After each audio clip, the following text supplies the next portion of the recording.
सदनदेखि सडकसम्म राजनीतिक, आर्थिक, सामाजिक, कला, संस्कृति हर क्षेत्रका विषय र प्रसङ्ग।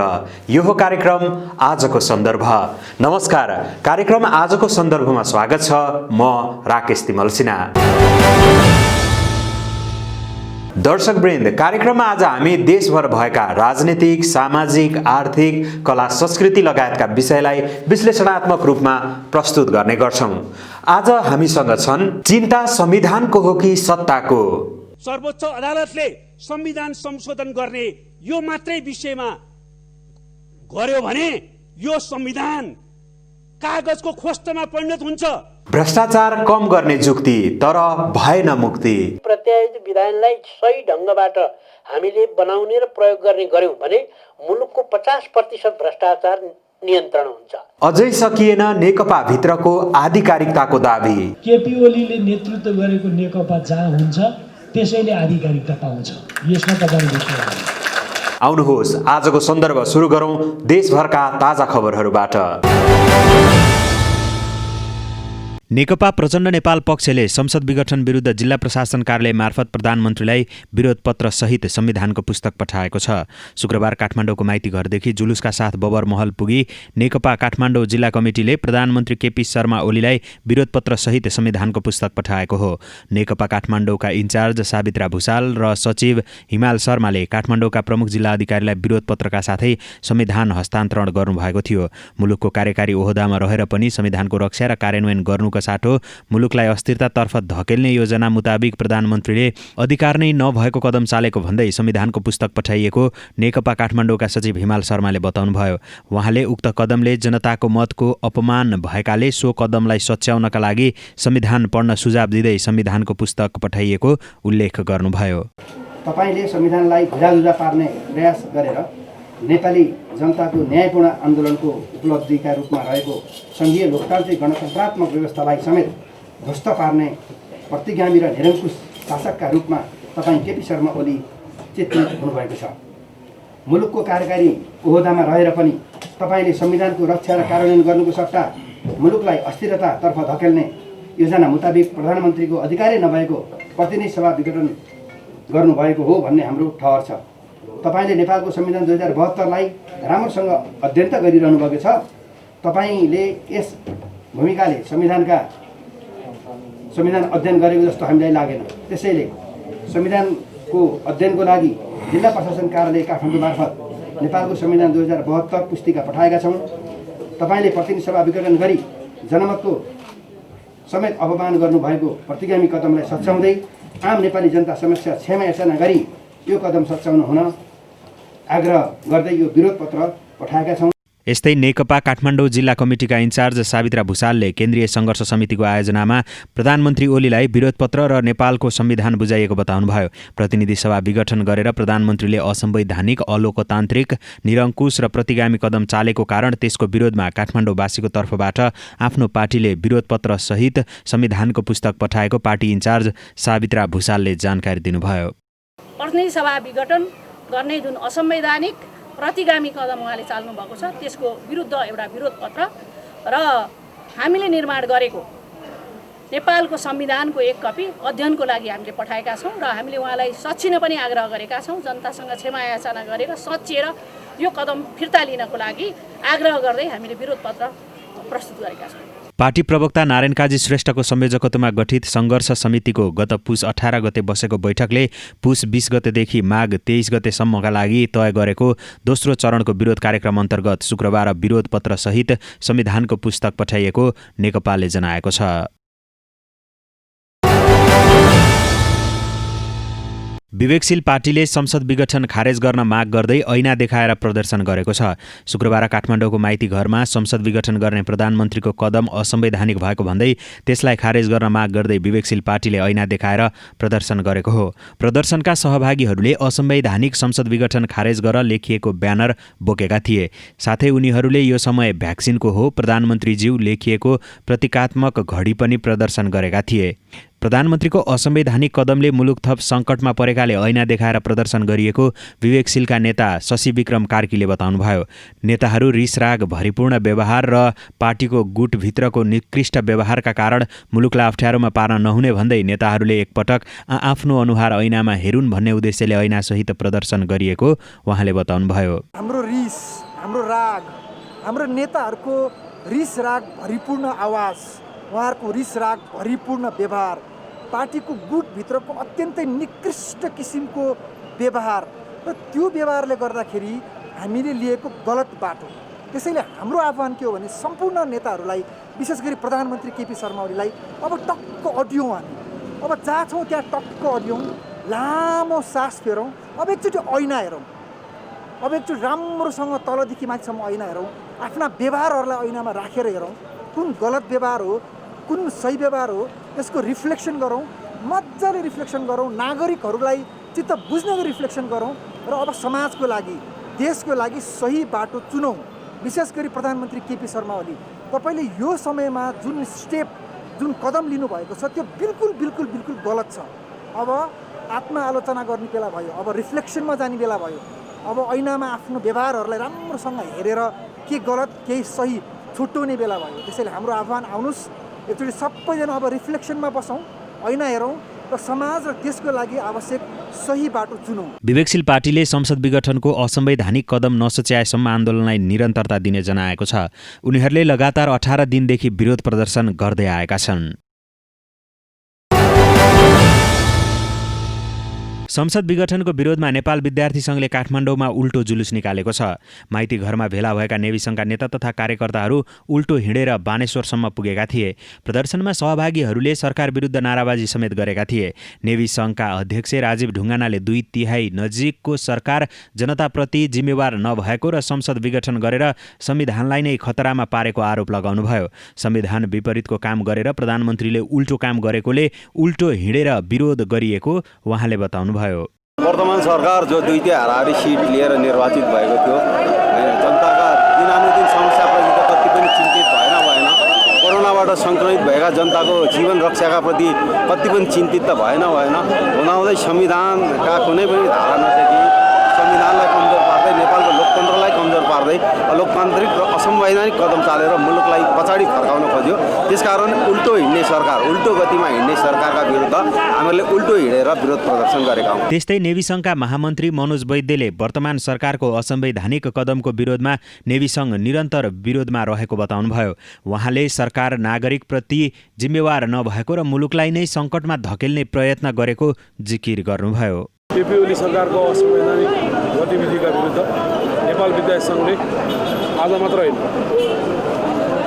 जब कोभिड लाग्दै थियो त्यति बेलादेखि यो गैर जिम्मेवारीपूर्ण छ यो सरकार नागरिकप्रति सचेत छैन र यो नागरिकप्रति दायित्व बोकेको सरकार जस्तो भइरहेको छैन भनेर हामीले यो आज जे घटना भयो त्यो घटनासम्म आइपुग्छ भनेर नेपाल विद्यार्थी सङ्घको केन्द्रीय समितिले विगतमा लामो समयदेखि हामीले आन्दोलन क्रियाकलापहरू गतिविधिहरू गर्दै गइरहेका छौँ र त्यही चरण अन्तर्गत यो असंवैधानिक निर्णयको विरुद्ध हामीले नेपाल विद्यार्थी सङ्घको केन्द्रीय समितिले आयोजना गरेको मन्त्री परिषदको सिफारिसमा यही पुस 5 गते राष्ट्रपति विद्यादेवी भण्डारीले प्रतिनिधि सभा विघटन गरेपछि काङ्ग्रेसको भातृ सङ्गठन नेवी सङ्घले निरन्तर विरोध प्रदर्शन गर्दै आएको छ।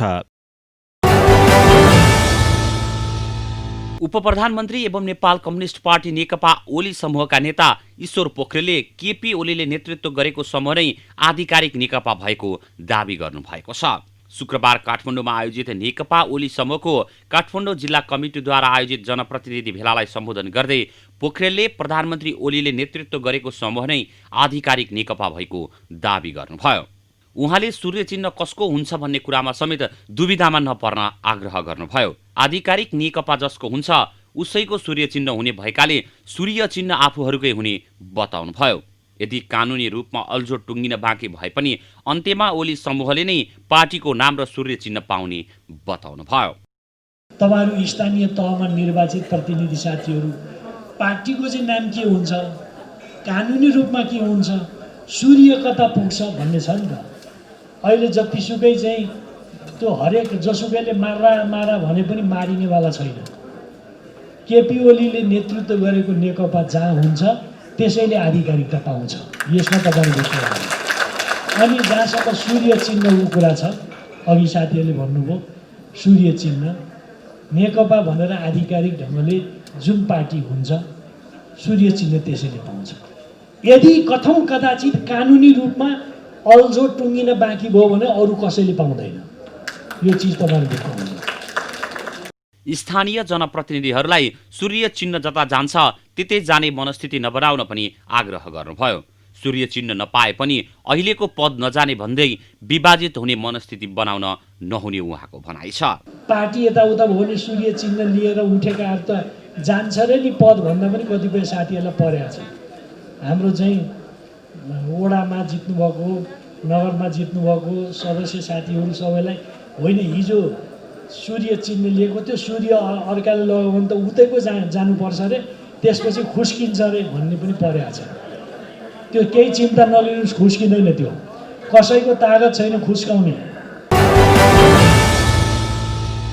नेपाल कम्युनिस्ट पार्टी नेकपाका राष्ट्रिय सभा सदस्य नारायण काजी श्रेष्ठले प्रधानमन्त्री केपी शर्मा ओलीले संविधानमा हुँदै नभएको अधिकारको प्रयोगको हवाला दिँदै प्रतिनिधि सभा विघटन गरेको बताउनु भएको छ। शुक्रबारको राष्ट्रिय सभा बैठकको विशेष समयमा बोल्दै श्रेष्ठले प्रधानमन्त्री ओलीले संविधानमा हुँदै नभएको अधिकारको प्रयोगको हवाला दिँदै संविधानमाथि घात गरी प्रतिनिधि सभा विघटन गरेको बताउनु भएको हो। संविधानको धारा 76ले सरकार निर्माणको 5वटा विकल्प प्रस्तुत गरेको र सो विकल्प बमोजिम सरकार बनाउन नसके स्वतः प्रतिनिधि सभा विघटन हुने प्रावधान रहेको भन्दै संविधानको धारा 76मा कहीँ कतै प्रधानमन्त्रीलाई प्रतिनिधि सभा विघटनको अधिकार नदिएको बताउनुभयो। प्रतिनिधि सभा विघटन पूर्ण रूपमा अवैधानिक रहेको श्रेष्ठले बताउनुभयो। यो संविधानको धारा 76 को 1, धारा 76 1, 2, धारा 76 3, धारा 76 5 चारवटा धाराहरूले सरकार निर्माणको विकल्पहरू प्रदान गरेको छ। पहिलो विकल्प बहुमत प्राप्त दलको नेता प्रधानमन्त्री हुन्छन्। त्यस्तो हुन सकेन भने दुईभन्दा बढी पार्टीहरूको समर्थन प्राप्त व्यक्तिले सरकार गठन गर्छ। त्यो पनि हुन सकेन भने सबभन्दा ठुलो पार्टीलाई सरकार बनाउने अवसर दिइन्छ। त्यो पनि भएन भने त्यतिखेर कुनै प्रतिनिधि सभाको सदस्यले मलाई बहुमत छ भन्ने कुनै आधार देखायो भने उसलाई पनि संविधानको धारा 76(5) अन्तर्गत अवसर दिइन्छ। तर कुनै पनि कोणबाट 1 मात्रै होइन 5 सम्म हुने कुनै सम्भावना अन्तर्गत सरकार बनेन भने यो संविधानले के भन्छ, संविधान धारा 76(7) अन्तर्गत भने त्यतिखेर प्रतिनिधि सभा स्वतः विघटन हुन्छ। त्यसकारणले प्रतिनिधि सभा विघटन गर्ने अधिकार विशेषाधिकार दिएको छैन। सरकार बन्नै सकेन भने प्रतिनिधि सभा विघटन हुने अवस्थाको उल्लेख गरेको छ संविधानले। र प्रधानमन्त्रीलाई विशेषाधिकार होइन, अधिकार होइन।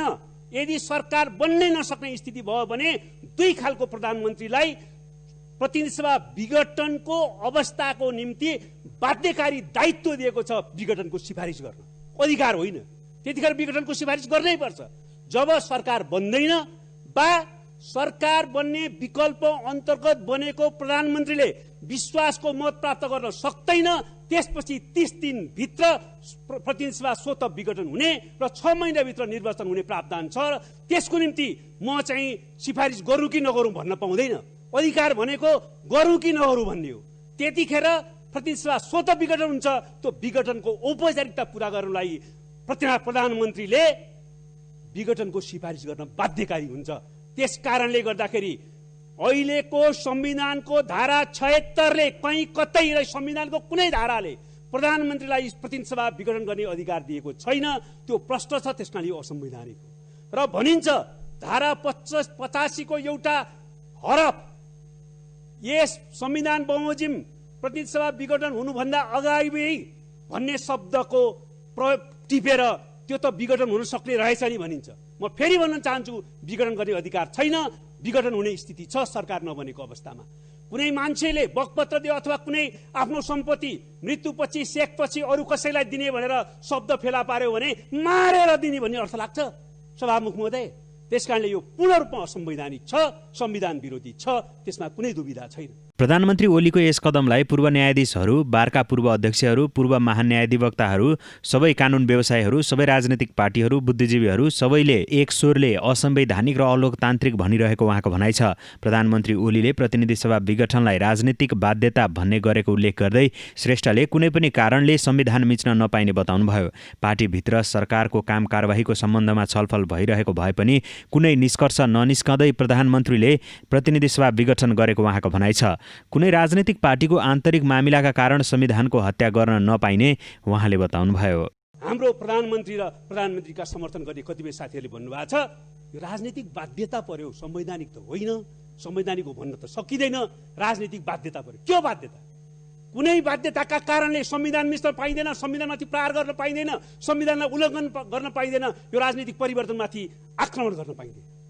अब रह्यो हाम्रो पार्टीभित्रकै अवस्थाको कुरा गर्ने हो भने यो सम्मानित सदनसम्म पार्टीभित्रको धेरै कुरा गर्न चाहन्न, तर पार्टीलाई विधि पद्धतिमा सञ्चालन गर्न, सक्रिय बनाउन र पार्टीको मार्गदर्शनमा सरकार चलाउन र सरकारलाई जनमुखी बनाएर समृद्धिको लक्ष्य पूरा गर्न पार्टीमा निश्चय पनि छलफल भएका थिए।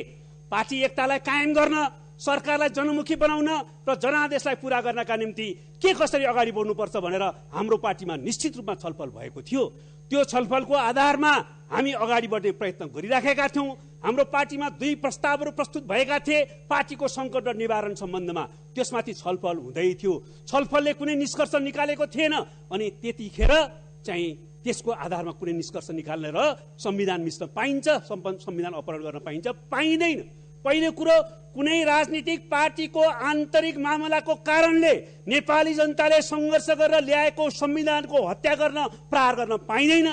2, हाम्रै पार्टीको कुरा गर्ने हो भने निष्कर्ष निकालिसकेको थिएन, पार्टीमा छलफल हुँदै थियो, स्थायी कमिटीको बैठक बसिराखेको थियो, केन्द्रीय कमिटीको बैठक चाहिँ बस्नेवाला थियो र त्यसले कुनै प्रकारको व्यक्तिको स्वार्थ अनुकूल निर्णय नगर्ने भनेर लाग्दैमा संविधानमाथि प्रहार गर्न पाइँदैन सम्माननीय अध्यक्ष महोदय। त्यसकारण यो कोणबाट पनि बेठिक छ। सर्वोच्च अदालतले संविधान अनुरूप फैसला गर्ने विश्वास पनि श्रेष्ठले व्यक्त गर्नुभयो। संविधानमा हुँदै नभएको प्रावधान कसैले प्रयोग गर्ने र त्यसलाई अनुमोदन गर्न संविधान संशोधनको फैसला सर्वोच्च अदालतले गर्यो भने संविधान कागजको खोस्टमा परिणत हुने र समग्र व्यवस्था नै उल्टी प्रतिगमनको दिशातर्फ जाने खतरा हुने श्रेष्ठले बताउनुभयो। जहाँसम्म सर्वोच्च अदालतको प्रश्न छ, यो सम्मानित सर्वोच्च अदालतमा अहिले विचाराधीन छ। संविधान अन्तर्गत सर्वोच्च अदालतले निर्णय गर्ने हो। शक्ति पृथकीकरणको सिद्धान्त अन्तर्गत संविधानले निश्चित जिम्मेवारीहरू संवैधानिक अङ्गलाई दिएको छ। संवैधानिक अङ्गहरूको भूमिकाप्रति, स्वच्छ उनीहरूको काम कारबाहीप्रति, स्वतन्त्र भूमिकाप्रति हामी विश्वस्त छौँ। तर एउटा कुरा प्रश्न छ, सर्वोच्च अदालतले पनि संविधानकै आधारमा टेकेर फैसला गर्ने हो, संविधान बाहिर गएर होइन। सर्वोच्च अदालतलाई हाम्रो संविधानले संविधान संशोधन गर्ने अधिकार दिएको छैन, संविधान अन्तर्गत फैसला गर्ने मात्रै अधिकार दिएको छ। र त्यसको साथसाथै सर्वोच्च अदालतले संविधान संशोधन गर्ने यो मात्रै विषयमा गर्यो भने यो संविधान कागजको खोस्टमा परिणत हुन्छ। संविधानमा हुँदै नभएको प्रावधान कसैले प्रयोग गर्ने र त्यसलाई अनुमोदन गर्न संविधान संशोधनको फैसला सर्वोच्च अदालतले गर्यो भने यो कागजको खोस्टमा संविधान परिणत हुन्छ, संविधान च्यातिएको अवस्था हुन्छ र समग्र व्यवस्थामाथि र प्रहार हुन्छ र समग्र व्यवस्था उल्टिने, प्रतिगमनको दिशातिर जाने खतरा हुन्छ। त्यो कुरा कुनै पनि हातमा सही हुन सक्दैन। त्यसैले संविधान सम्मत ढङ्गले अदालतले फैसला गर्नेछ भन्ने कुरा हामी विश्वस्त छौँ। प्रधानमन्त्रीलाई असंवैधानिक घोषणाप्रति आत्मआलोचना गर्दै अब प्रतिनिधि सभा सुचारू होस् भन्ने दिशातिर आउन आग्रह समेत उहाँले गर्नुभयो। यसो भए संविधानलाई ट्र्याकमा राखिने, लोकतन्त्रको रक्षा हुने र पार्टीलाई एकताबद्ध बनाएर अघि बढाउने सम्भावना पनि पैदा हुने उहाँले बताउनुभयो। श्रम, रोजगार तथा सामाजिक सुरक्षा मन्त्रालय र मातहतका कार्यालयहरूले खारेज भएको ऐनहरू र ऐनमा नभएको व्यवस्था नियमावलीमा राखी काम कारबाही गर्ने गरेको पाइएको छ। राष्ट्रिय सभा अन्तर्गतको प्रत्यायोजित व्यवस्थापन तथा सरकारी आश्वासन समितिले गरेको अध्ययनमा नयाँ ऐन बन्ने तर नियमावली नबनाउने र पुरानै नियमावली अनुसार काम गर्ने गरेको पाइएको हो। श्रम अदालत कार्यविधि नियमावली 2052, श्रम ऐन 2048 को प्रयोग गरेर बनाइएको तर अहिले श्रम ऐन 2048 खारेज भई श्रम ऐन 2074 कार्यान्वयनमा आएको छ। तर श्रम अदालत कार्यविधि नियमावली बन्न नसक्दा पुरानै नियमावली कार्यान्वयनमा रहेकाले अधिकारको प्रत्यायोजन ऐन विपरीत भएको पाइएको अध्ययनकर्ता अधिवक्ता हेममणि सुवेदीले बताउनुभयो। पुरानो ऐनको अधिकार नयाँ ऐनले ग्रहण गर्ने भए पनि पुरानो नियमावली खारेज नहुँदा अधिकार प्रत्यायोजनमा समस्या भएको उहाँले बताउनुभयो। त्यसैले ऐन बनाउँदा नै नियमावली समेत बनाउन उहाँले सुझाव दिनुभयो। ऐनै खारेज भइसकेपछि यो नियमावली पनि नयाँ आउनुपर्ने हो कि पुरानो नियमावली भयो। त्यसकारणले गर्दा जब हुन त ऐनको यो पुरानो ऐनको अधिकार नयाँ ऐनले ग्रहण गर्छ त्यो सिद्धान्त हो। तर पुरानो नियमावली के हुन्छ त अब हामीले यो कुनै विवाद निस्क्यो भने श्रम ऐन 2048 बोकेर हिँड्ने कि श्रम ऐन 2074 बोकेर हिँड्ने भन्दाखेरि यो पनि नियमावली नयाँ ऐन बमोजिम चाहिँ सुधार्नु पर्ने, नयाँ ऐनको अन्तर्गत राखेर नयाँ नियमावली बनाउनु पर्ने हो। र सामान्यतया के छ भने ऐन बन्दाखेरि नै नियमावली पनि त्यसै साथ बनिएको भए यो अवस्था चाहिँ हुँदैन थियो भन्ने कुरा हो। यस्तै वैदेशिक रोजगार नियमावली 2074ले इजाजत पत्रको नवीकरण गर्दा पछिल्लो 2 आर्थिक वर्षमा प्रत्येक वर्ष कम्तीमा 100 जना कामदार वैदेशिक रोजगारीमा पठाएको प्रमाणित हुने कागजात दिनुपर्ने व्यवस्था गरेको छ। यो व्यवस्था पनि ऐनमा नभएको सुवेदीले बताउनुभयो। ऐनमा नभएको व्यवस्थालाई नियमावलीले थप गर्न नमिल्ने भएकोले ऐनले दिएको बढी अधिकार प्रयोग भएको बताउनुभयो। यस्तै मन्त्रालय अन्तर्गत रहेको आपूर्तिकर्ता मार्फत श्रमिकलाई लगाउन सक्ने कामको सूची सम्बन्धी आदेशले सानो तहका कर्मचारीहरूको शोषण गरेको उहाँले बताउनुभयो। माथिल्लो तहका कर्मचारीलाई स्थायी गर्नुपर्ने तर सानो तहका कर्मचारीलाई करारमा राख्नुपर्ने, थोरै तलब दिनुपर्ने, 6 महिनामा निकाल्नुपर्ने व्यवस्था रहेको र त्यो नमिल्दो भएको पनि सुवेदीले बताउनुभयो। अब यहाँ के देखिन्छ भन्दाखेरि सरकारी पोलिसी पनि त्यस्तै देखिन्छ। सानो कर्मचारीहरूलाई चाहिँ के छ भन्दा कुनै पनि सरकारी अथवा भनौँ अन्य निकायहरूको सुविधाहरूबाट चाहिँ शोषण भइरहेको देखिन्छ यसमा। र अरूलाई चाहिँ थाहै गर्नुपर्ने, यावत गर्नुपर्ने, अनि यी सामान्य कर्मचारीहरूलाई चाहिँ करारमा राख्नुपर्ने, थोरै तलब दिनुपर्ने, 6 महिनापछि निकाल्नुपर्ने, यो किन आयो? यो जरुरी होइन।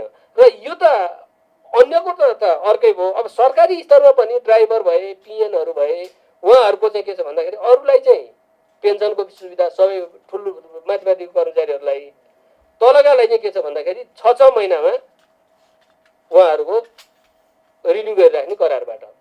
यो कतै मिलेको छैन। अब यो मैले पोइन्ट आउटसम्म गरे हो। कतिपय ऐनले नियम बनाउन भनेको तर नियमावली बनाइएको पाइएको छ। यस्तै ऐनमा राख्नुपर्ने कतिपय प्रावधानलाई नियमावली र निर्देशिकाहरूमा राखी अख्तियार प्रत्यायोजन गरेको पाइएको पनि सुवेदीले बताउनुभयो। बैठकमा समिति सभापति रामनारायण बिडारीले प्रत्यायोजित विधायनलाई सही ढङ्गबाट बनाउने र प्रयोग गर्ने हो भने मुलुकमा 50% भ्रष्टाचार नियन्त्रण हुने बताउनुभयो। ऐन नियमावली बनाउँदा नै अन्य आवश्यक कागजातहरू भनेर लेखिँदा कुनै पनि कर्मचारीलाई अनुचित काम गर्न मन लागेमा नचाहिँदो कागज माग्ने र ल्याउन नसकेको अवस्थामा भ्रष्टाचार गर्ने प्रवृत्ति रहेको बिडारीले बताउनुभयो। प्रत्यायोजित विधानलाई सही ढङ्गबाट हामीले बनाउने र प्रयोग गर्ने गर्यौँ भने मुलुकको 50% भ्रष्टाचार नियन्त्रण हुन्छ। म तपाईँलाई भ्रष्टाचारको चाहिँ नि सिम्पल कुरा छ। अब भनौँ न विदेश जाँदा के चाहिन्छ भनेर ऐनमा लेखिया हुन्छ।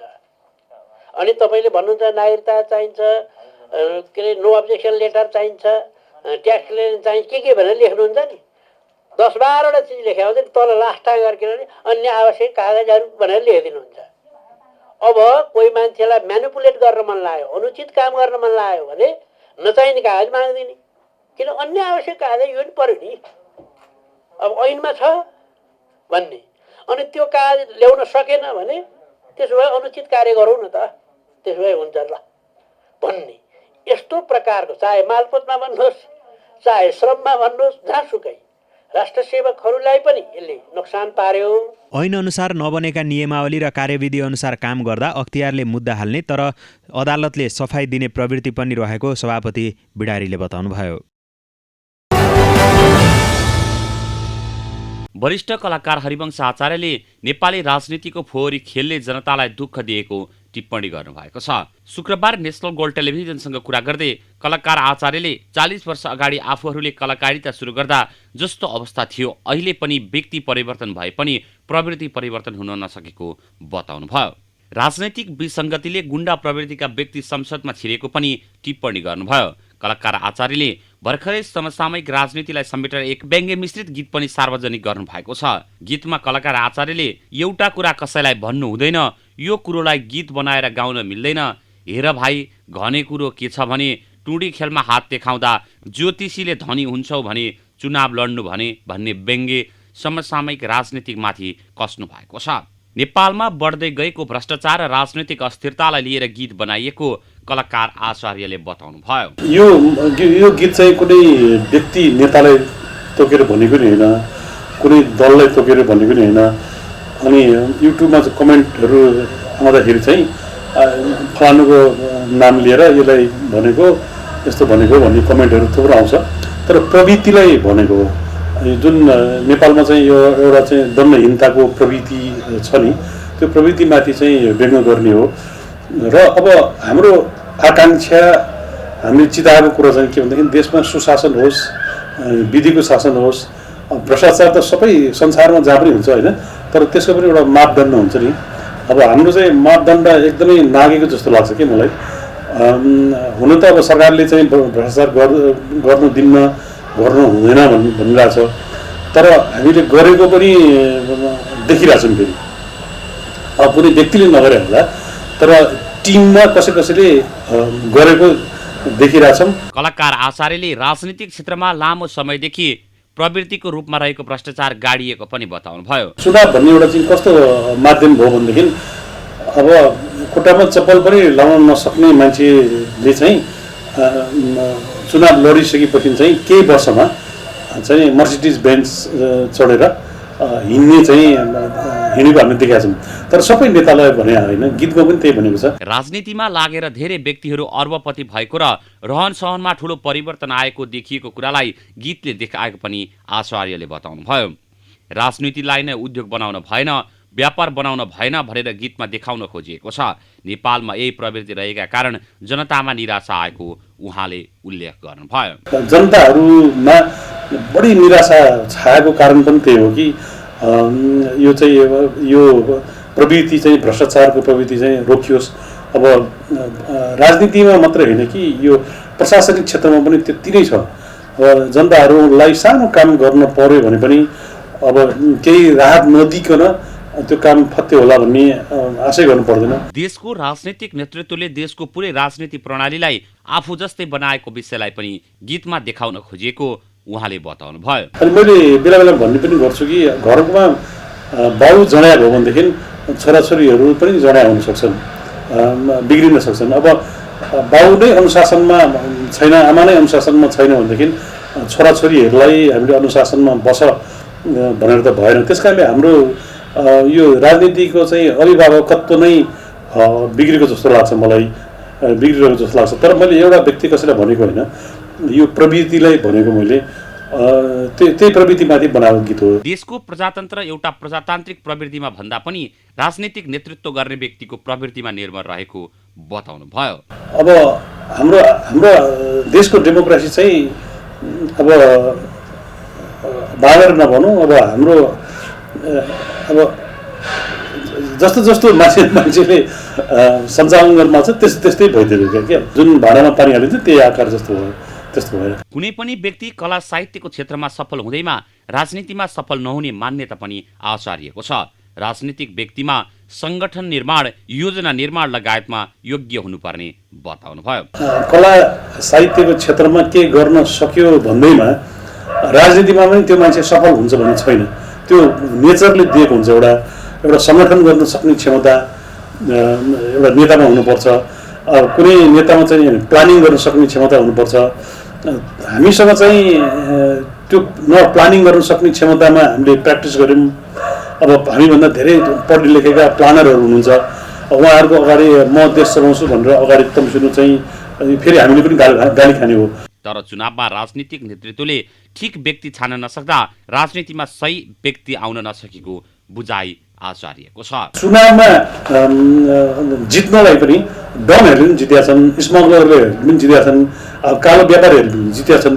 र त्यस्तो प्रवृत्ति भएका मान्छेहरूको सपोर्ट लिएर अब प्रधानमन्त्री हुनुपर्ने राष्ट्रपति हुनुपर्ने छ क्या यो।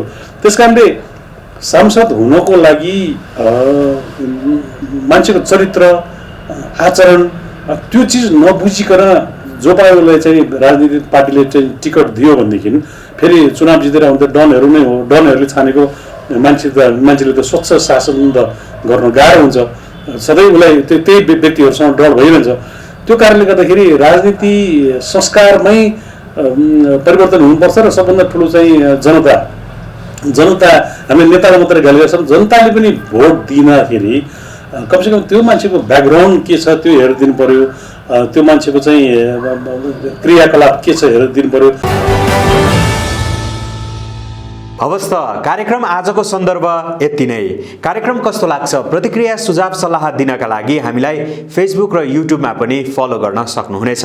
कार्यक्रमबाट म राकेश तिमल सिन्हा पनि बिदा हुन चाहन्छु। हेर्दै गर्नुहोला बागमती प्रदेशको राजधानी हेटौँडाबाट सञ्चालित पहिलो satellite television national gold television. नमस्ते।